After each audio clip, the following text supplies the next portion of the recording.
एहसास बिल्कुल अलग और शानदार है। मैं यानी जोनाथन और एंजेला स्कॉट पिछले 40 साल से भी ज्यादा सालों से मैसाई मारा में इन शेरों, तेंदुओं और चीतों के ऊपर नजर रखे हुए हैं। ये हमारे लिए सिर्फ बिग कैट्स नहीं है, हम इन सबको अलग अलग नामों से जानते हैं। हमारे साथ हमारे अच्छे दोस्त जैक्सन ओलेलुसिया भी हैं, जिन्होंने अपनी जिंदगी मारा में गुजारी है।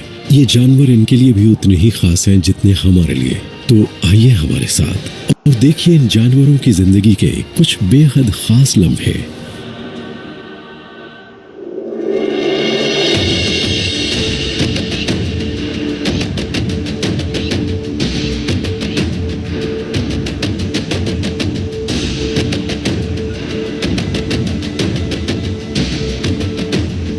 मैसाई भाषा में मारा का मतलब है निशान, मतलब ऐसी जमीन जहां जंगली जानवरों के निशान हैं, बड़ी बड़ी झाड़ियां हैं और जहां बिग कैट्स का दबदबा है। लेकिन मेरे लिए जो 1974 में पहली बार यहाँ आया था, इसका ताल्लुक मैसाई लोगों से ज्यादा है और उनके रंग बिरंगे गहनों से, खासकर उन योद्धाओं से जो अपने भाले और तलवार के साथ चलते हैं। इन्हें देखकर मैं बीते वक्त में चला गया। सुबह Asante sana. Sisi ndio fanya. Asante. Suba. Hai. Marafa. Asante sana. Hey. Yeah. Sawa. Yes. Osheo. ये है मासाई मारा और हम यहीं रहते हैं। हम अपने परिवार के साथ यहाँ रहते हैं। हम यहाँ रोजमर्रा की जिंदगी जीते हैं और यही चीज बतौर मासाई हमें खास बनाती है और यही हमारी जिंदगी है, क्योंकि यही वो जगह है जहाँ केनिया में सबसे ज्यादा तेंदुए पाए जाते हैं। हम जानवरों से प्यार करते हैं और अपने खाने के लिए हम उन्हें कभी नहीं मारते। यही वजह है कि मासाई के हर इलाके में इनकी भरमार है। अगर हम खाने के लिए इन जंगली जानवरों को मारेंगे तो यहाँ कुछ भी नहीं बचेगा। हमने इनके साथ रहना सीख लिया है और ये बहुत ही खास बात है हमारे लिए, और यही हमारा कल्चर भी है और ये केनिया के लिए बहुत खास है।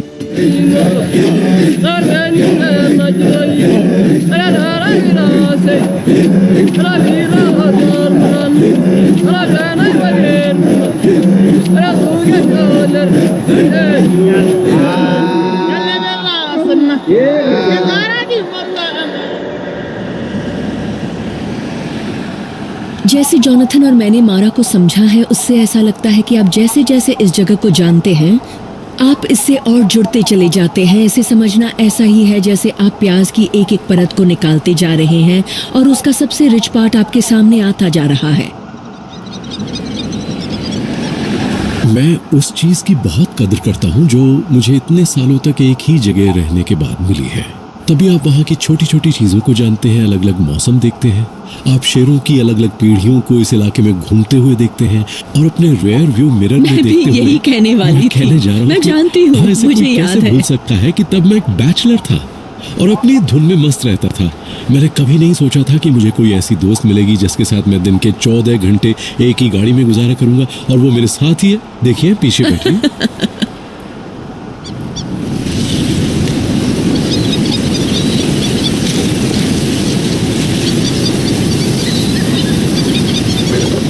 क्या आपने कभी इससे प्यारा कोई और नजारा देखा है? यही वो चीज है जो मुझे और एंजेला को यहाँ रोके हुए है।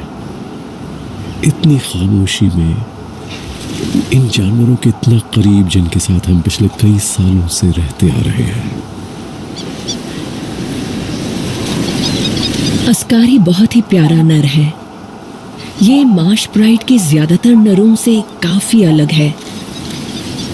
इसे मादाओं और बच्चों के साथ रहना पसंद है और जाहिर है बच्चों को भी इसके साथ खेलकर बहुत अच्छा लगता है। आप देख सकते हैं अस्कारी भी उतने ही मजे ले रहा है। इसकी आंखों में वो चमक दिखेगी जब भी ये बच्चों की तरफ देखता है, वो जुड़ाव दिखेगा। ये बहुत ही प्यारा नजारा है। ये वो उम्र है जब ये बहुत खेलते कूदते हैं, क्योंकि पैदा होने के शुरुआती 6 हफ्तों तक इन्हें झाड़ियों के पीछे रखा जाता है, तो आप इन्हें नहीं देख पाते। तो एक तरह से इन बच्चों को देखने का ये बिल्कुल सही टाइम है और इनके फोटोग्राफ्स लेने का, क्योंकि ये खेलते कूदते रहते हैं और एक दूसरे के साथ मस्त रहते हैं और अपनी माँ के साथ खेलते हैं। लेकिन जैसे जैसे ये बड़े होंगे, ये एक दूसरे से बिल्कुल अलग होते जाएंगे।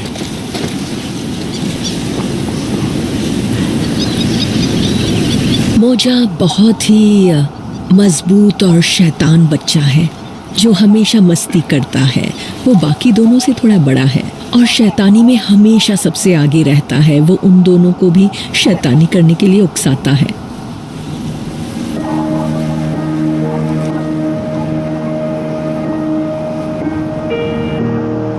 मेरे जहन में कोई और जानवर नहीं आता है जो इतना पावरफुल हो।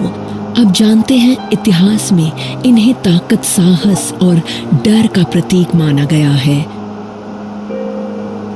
जानवरों में सिर्फ शेर ही ऐसा जानवर है जिसके साथ मैं रहना चाहूंगी।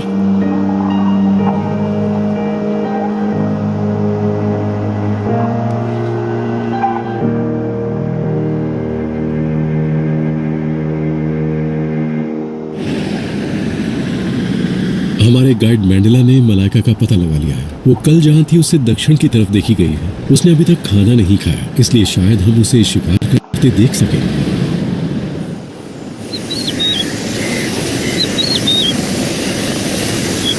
इन बिग कैट्स की उम्र का पता लगाने के लिए इनके दांतों को देखिए। दांतों के टिप वक्त के साथ घिसते जाते हैं। इस हिसाब से मुझे लगता है कि इसकी उम्र कम से कम 8 साल होगी। इनकी उम्र इनके कानों से भी पता चलती है। जैसे इसके कानों पर से बाल काफी झड़ गए हैं और भूरे हो गए हैं। देखिए ये कैसे खुद को माहौल के मुताबिक ढालती है।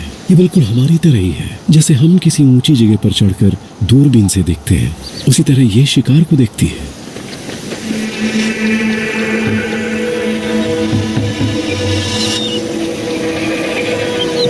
ओह, देखिए वो कितनी फोकस्ड है। उसकी इंटेंसिटी को देखिए। उसके कानों को देखकर आप समझ जाएंगे कि वो कितनी चौकन्नी है। चीता झिंगुर जैसे कीड़े को भी 100 मीटर की दूरी से देख लेते हैं। मुझे यहाँ पर एक हिरणों का झुंड नजर आ रहा है और इस झुंड में आप एक थॉमसन गजेल को भी देख सकते हैं। आमतौर पर तो ये किसी अकेले जानवर का ही शिकार करती है। जैसे जैसे ये उनकी तरफ बढ़ रही है, इसकी आंखें और कान चौकन्ने होते जा रहे हैं। हिरणों का पूरा ध्यान खाने पर है, लेकिन एक हिरनी इधर उधर देख रही है। हमें जब तक बताया नहीं जाए हम कभी जान नहीं पाएंगे कि वहां एक चीता है, लेकिन ये जैसे झाड़ियों को स्कैन कर रही है।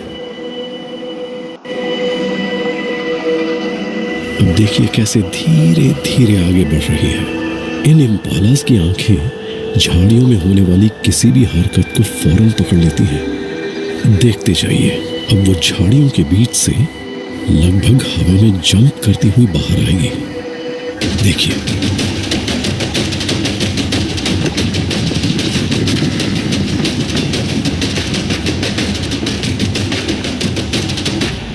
नहीं, इस बार ये हिरनी को नहीं पकड़ पाई।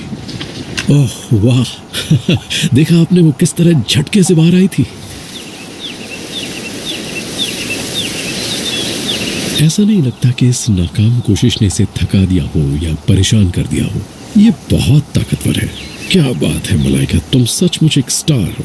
लेकिन इस वक्त तुम्हें भूख लगी है और ये खाना इसके लिए बहुत मायने रखता है, क्योंकि इसे बिना शिकार के 3 दिन हो चुके हैं और चौथे दिन का भी कोई ठिकाना नहीं। जंगल में किसी को भी खाना इतनी आसानी से नहीं मिलता, मेहनत करनी पड़ती है। ऐसा नहीं है कि जब भी आपका मन किया आप गए और मारकर खा लिया। आपको होशियार होना पड़ता है। इसके बावजूद शिकार हाथ से निकल जाता है। हम ये जाकर बच्चों को क्या खिलाएंगे?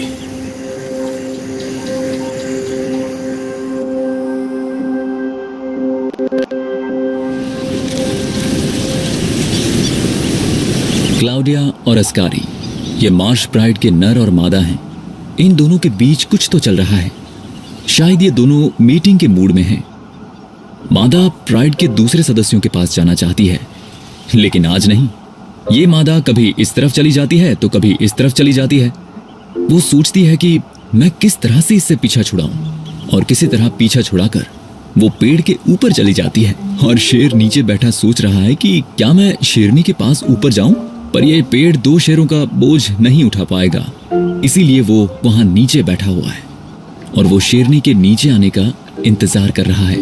और शायद शेरनी भी सोच रही है कि उसे अब नीचे चले आना चाहिए। मेरा मतलब वो तेंदुए की तरह पेड़ पर तो नहीं रह सकती, उसे नीचे आना ही पड़ेगा। और वो जैसे ही नीचे आएगी, ये नर फिर से उसके पीछे पड़ जाएगा। वो देखिए, वो ऊपर से पेशाब कर रही है, उसके सिर पर पेशाब कर रही है। बाप रे। देखिए, वो कह रहा है कि तुम मुझे गंदा कर रही हो। ठीक है, फिर भी मैं तुमसे प्यार करूंगा। जब ये नर मीटिंग के मूड में आते हैं तो इन्हें किसी भी तरह से दूर नहीं किया जा सकता, भले ही वो उसके साथ कुछ भी करे। यही मीटिंग की शुरुआत होती है। इसकी शुरुआत आज से हुई और ये अगले 3 दिनों तक चलेगी। शेर हर 15 मिनट के बाद शेरनी के पास जाएगा। क्लाउडिया का एक बार